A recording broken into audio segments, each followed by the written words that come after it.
मित्रांनो, तुमच्या म्युच्युअल फंडामध्ये नाव वेगळं पण पोर्टफोलिओ जवळपास सारखाच आहे का बरं? पण असं तर होत असेल ना, पण लक्षात ठेवा असं चालणार नाहीये. कारण सेबीने म्युच्युअल फंडांच्या नियमामध्ये खूप सारे मोठे बदल केलेत, ज्यामध्ये सगळ्यात आधी म्युच्युअल फंडांना फक्त 5 मोठ्या कॅटेगरीज मध्ये आता इथून पुढे विभागलं जाणार आहे. बरोबर? इक्विटी, डेब्ट, हायब्रिड, लाईफ सायकल फंड्स आणि अदर, जसे की इंडेक्स फंड्स किंवा ETFs असतील याच्यामध्ये.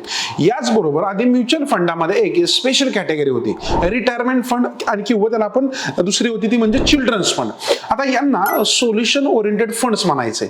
ओके, म्हणजेच हे फंड स्पेसिफिक गोलसाठी बनवले होते. पण सेबीने आता ही कॅटेगरीज पूर्णपणे बंद करण्याचा निर्णय घेतलाय. त्यामुळे ही कॅटेगरी फ्युचरमध्ये अस्तित्वात राहणार नाहीये. म्हणजेच नवीन सोल्युशन ओरिएंटेड फंड्स आता लॉन्च होणार नाहीयेत. कारण लोकांमध्ये होत असलेले गैरसमज आणि फ्रॉड कमी होण्यासाठी हा निर्णय त्यांनी घेतलेला आहे. जर तुम्ही आधीच्या फंडामध्ये इन्व्हेस्ट केला असेल तर महत्त्वाची गोष्ट भिवू नका, का तुमचे पैसे कुठे जाणार नाहीयेत. पण फंड हाऊस तुमचे पैसे जे काही नवीन कॅटेगरीमध्ये येईल तिकडे ते मर्ज करू शकतं किंवा त्यांना कन्वर्ट करून नॉर्मल म्युच्युअल फंड नॉर्मली बनवू शकतं.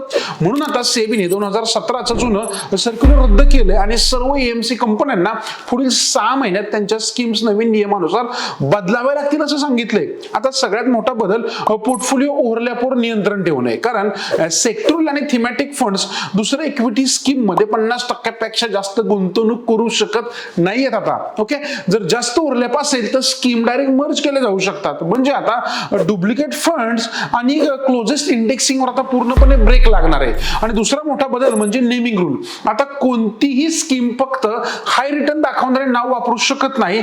स्कीमचं नाव तिच्या कॅटेगरी प्रमाणेच असायला हवं, म्हणजे ट्रू टू लेवल. आणि सगळ्यात इंटरेस्टिंग अपडेट लाईफ सायकल फंडांचे. हे फंड 5 ते 30 वर्षाच्या कालावधीत असतील. यामध्ये सुरुवातीला इक्विटी जास्त असेल आणि मॅच्युरिटी जवळ आज इक्विटी हळूहळू कमी होत जाईल. पण लक्षात ठेवा, हे फंड्स पहिल्या 3 वर्षासाठी एक्झिट लोड घेऊन येतील. म्हणजे पहिल्या वर्षी जवळपास 3% असेल, दुसऱ्या वर्षी बाहेर पडतात 2% आणि तिसऱ्या वर्षी बाहेर पडतात 1%.